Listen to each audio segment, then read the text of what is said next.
باقاعدہ جو ثواب جاریہ والی چیزیں ان میں خود جیسے کہ ابھی حضرت ابو سعید خدری جن کا میں نے اس سے پہلے حوالہ دیا، انہی کی ایک حدیث پیغمبر اسلام سے اور بھی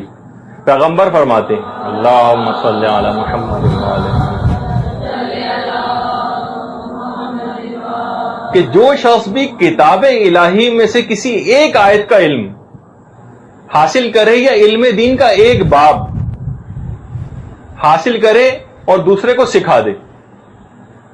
یا جسے میں تھوڑا سا اس میں اپنا ذاتی اضافہ اور کر دوں، حدیث میں اضافہ نہیں کر رہا، چاہے وہ ایک شرعی مسئلہ ہی کسی کو کیوں نہ بتا دے،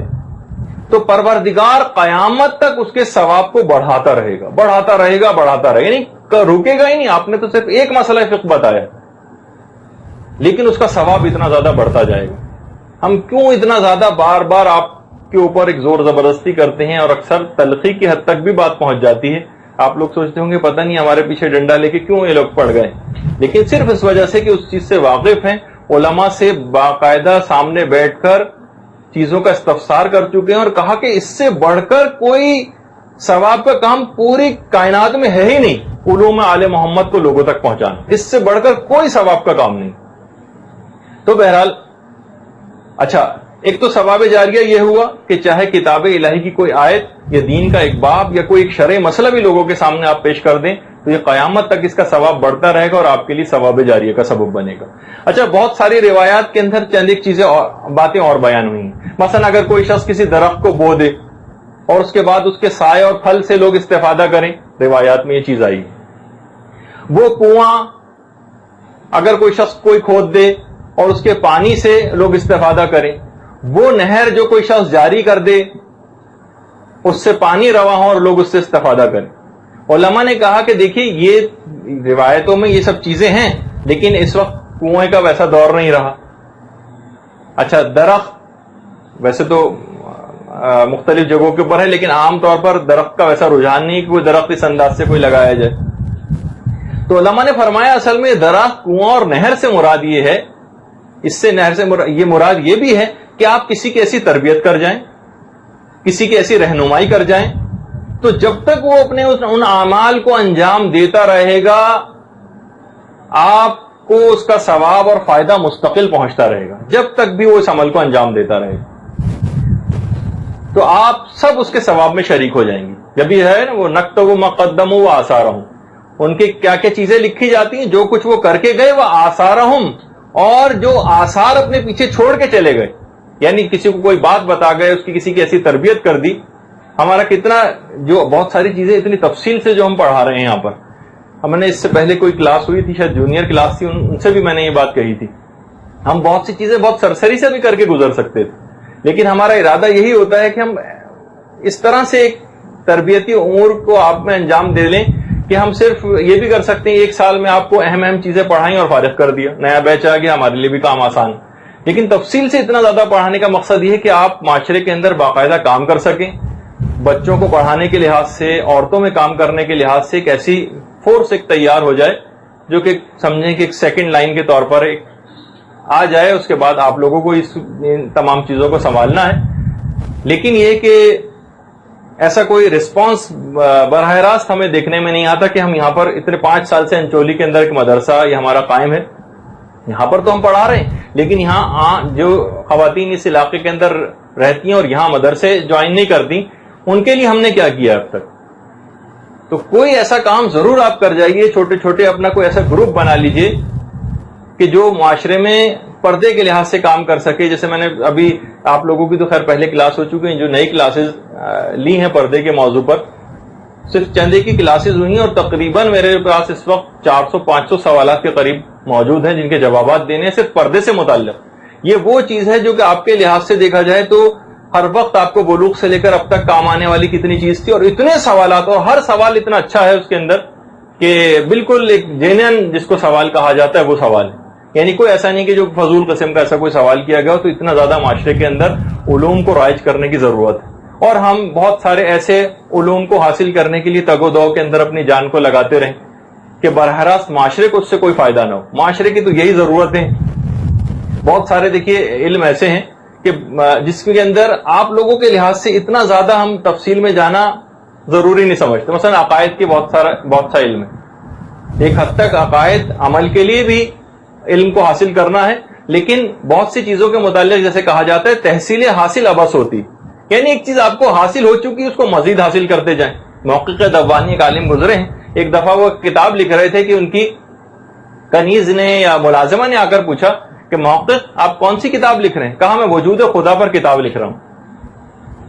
فوراً اس ملازمہ نے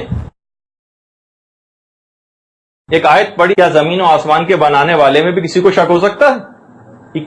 محقق دبانی نے اسی وقت اپنے قلم کو توڑ دیا، کہا واقعی میں کس فضول ایک بات کے اندر اپنے وقت کو ضائع کرنے جا رہا تھا، مجھے اور کام کرنے چاہیے جس میں کسی کو شک ہی نہیں، اس کے اندر اتنا محنت کرنے کی کیا ضرورت؟ تو معاشرے کے دیکھیے مسائل یہ، اس کے اندر کام کرنے کی زیادہ سے زیادہ ضرورت ہے۔ تو بہرحال ثواب جاریہ کا یہ بات باعث بنے گی کہ آپ معاشرے کے اندر علوم کو رائج کریں۔ اسی طریقے سے جو ثواب جاریہ کے جو اور کام ان کے اندر ایک مسجد بنانا بھی، اس کے اندر امام بارگاہ بنانا بھی، اور سب سے بڑھ کر جس کی آج کل ضرورت ہے وہ مدرسہ بنانا بھی۔ مدرسہ دیکھیے بعض اوقات لوگوں کے دماغ میں اس مدرسے کی ایک اتنی توہین اور ذلت آمیز ایک تحقیر آمیز ایک نظریہ اس کے متعلق ہوتا ہے کہ ایک صاحب جو کہ شاید ارب پتی ہیں، ان سے کسی نے، ہمارے ایک ہمدرد نے جا کے کہتی ہے بھائی مدرسے کے لیے ایک اے سی کی ضرورت ہے، بہت شدید گرمی ہے اور سب کچھ، اگر آپ کوئی ڈونیشن دے سکیں۔ تو انتہائی حیرانگی کا، انہوں نے کہا اسٹرینج، اب یہ بھی نوبت آنے لگی، اب یہ اشیاء مدرسوں کے اندر بھی ہونے لگی ہیں کہ اے سی لگنے لگے۔ تو اس سے آپ اندازہ لگائیں کہ ایک اندرونی تحقیر، چاہے ان کے گھر کے باتھ روم میں بھی اے سی لگا ہوا ہے، لیکن اس کے باوجود وہ مدرسے کے اندر اس چیز کو عیاشی سمجھتے ہیں کہ یہاں پر کوئی اے سی لگایا جائے۔ تو بہرحال اسی طریقے سے وہ تمام افراد کے جو مدارس کو قائم کرتے ہیں، مدرسے کے اندر کوئی تعاون کرتے ہیں، اشاعت علم، مدرسے سے مراد اشاعت علم ہے، یہاں پہ نہ کوئی رہتا ہے، نہ سوتا ہے، نہ اس جگہ سے کوئی استفادہ کرتا ہے، آپ لوگوں کے لیے اور ایک اشاعت علم کے لیے ایک چیز مخصوص ہے۔ تو بہرحال اس کے اندر اپنی توانائیوں کو لگانا۔ اسی طریقے سے جو ثواب جاریہ والی جو چیزیں ہیں، اس کے اندر ویسے تو روایات میں ہے کہ جس شخص نے قرآن کو اپنے ہاتھوں سے لکھا ہو یا بہرحال چھپوایا ہو، یہ میں نے خود اپنی طرف سے اضافہ کیا ہے اس کے اندر، بہرحال روایت میں کہ جو قرآن کو لکھے، لیکن لکھے یا چھپوائے۔ اسی طریقے سے الگ سے اس بات کو بیان کیا کہ جو علوم کی شمع کو روشن کرے، علوم کی شمع کو جو روشن کرے، یہ بھی ثواب جاریہ والی چیز شمار ہوگی۔ اسی طریقے سے ثواب جاریہ میں اولاد صالح بھی آ جاتی، اولاد صالح، نیک اولاد، ایسی تربیت کوئی شخص کر کے چلا جائے اپنی اولاد کی کہ بس اس کا ایک دماغ شروع سے بنا جائے۔ میں نے جب تربیت اولاد کی کلاسز ہوئی تھی تو اس وقت بھی ایک بات کہی تھی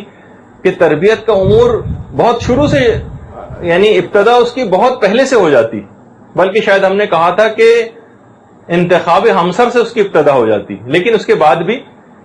بچے کی تربیت میں شروع کے دنوں کو ضائع نہیں کرنا چاہیے۔ کہا جاتا ہے، اور علماء کا بھی جملہ ہے جنہوں نے اس موضوع پہ کام کیا ہے، کہ 4 سال کی عمر میں بچے کی شخصیت مکمل ہو چکی ہوتی، اس کے بعد بہت مشکل ہے کہ آپ اس کی شخصیت کے اندر کوئی تبدیلی پیدا کر سکیں۔ البتہ کوئی مایوس ہو کے بھی نہیں بیٹھنا چاہیے، کوشش اپنی کرتے رہنا چاہیے، لیکن بہرحال ایک عمومی قانون یہ ہے کہ 4 سال کی عمر میں اس کی شخصیت مکمل ہو جاتی ہے، پہلے جو کرنا چاہے کر دیجئے اس کے ساتھ۔ کوہرا، جیسے امام کا جملہ نہیں ہے کہ بیٹا حسن،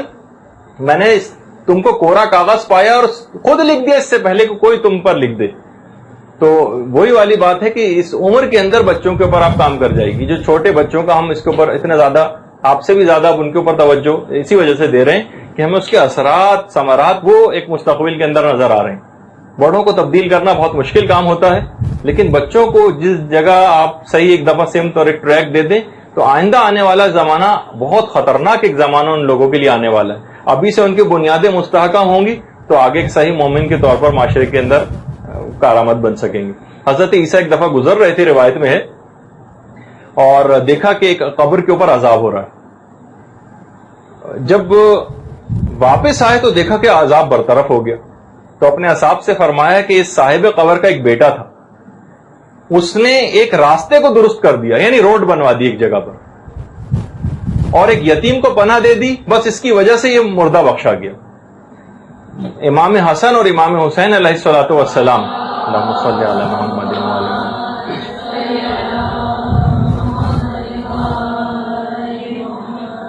کے متعلق یہ بات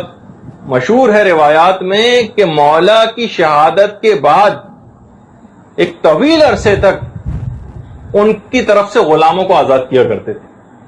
یعنی اولاد صالح ایسی چھوڑ کر گئے کہ ہمیشہ ان کے لیے کام کرتی رہے, بلکہ اولاد پھر جو بھی کام کرے گی اس کا ثواب والدین کو ملے گا. اچھا, جہاں جب ہم یہ ثواب جاریہ کی بات کرتے ہیں وہاں ہمیں عذاب جاریہ کی بھی بات کرنا پڑتی ہے. جو کوئی ایسی گناہ والی چیز چھوڑ جائے, اور اس کے اندر بالکل سامنے کی مثال دے دوں, کوئی شخص شتر بے مہار کی طرح آزاد کیبل اور ڈش اینٹینا گھر میں چھوڑ جائے, ایسے اخلاق خراب کر دینے والے رسالوں کو گھر میں چھوڑ جائے کہ نوجوان اس کو دیکھیں اور خراب ہو, بے تربیت اولاد چھوڑ جائے, عذاب جاریہ کا سبب بنے گی. ایسے ڈائجسٹ اور ناول چھوڑ جائے کہ لوگ اس کو پڑھیں اور ان کے اخلاق اور عقائد خراب ہو. ہر وہ چیز جہاں ثواب جاریہ کی بات آئے گی وہاں عذاب جاریہ کی بھی بات آئے گی. ہر وہ چیز کہ جو بالکل آزادانہ جس کا استعمال ہوتا ہو برائی کے اندر, ان کو والد اگر گھر میں مہیا کر دے. پیغمبر اسلام ہی تو جملہ فرماتے تھے, جو کسی بری چیز کا رواج ڈال جائے گا کہ لوگ مرنے کے بعد بھی اس پر عمل کریں, تو جتنا ان عمل کرنے والوں کو گناہ ہوگا اتنا ہی اس رواج ڈالے جانے والے شخص کو گناہ ملتا رہے گا. یعنی عذاب جاریہ والی بات اس کے اوپر یہ ہمیشہ ہوتی رہے گی. تو اس لحاظ سے بھی آپ نے دیکھا کہ اس سے بھی اپنے آپ کو بچانا ہے کہ ایسی گمراہ کن چیزیں کوئی گھر کے اندر ہمارے مرنے کے بعد اور زندگی میں بھی دیکھیے کہ کوئی ایسا غلط استفادہ ان سے کوئی نہ کر سکے, ورنہ جو خرید کر لایا جس کے قبضے میں وہ چیز ہے وہ اس کا ذمہ دار شمار ہوگا, یا گھر کا وہ نگران, یا گھر کے امور کی باگڈور جس کے ہاتھ میں ہے وہ اس کو یہ سب چیزیں بھگتنا پڑیں گی.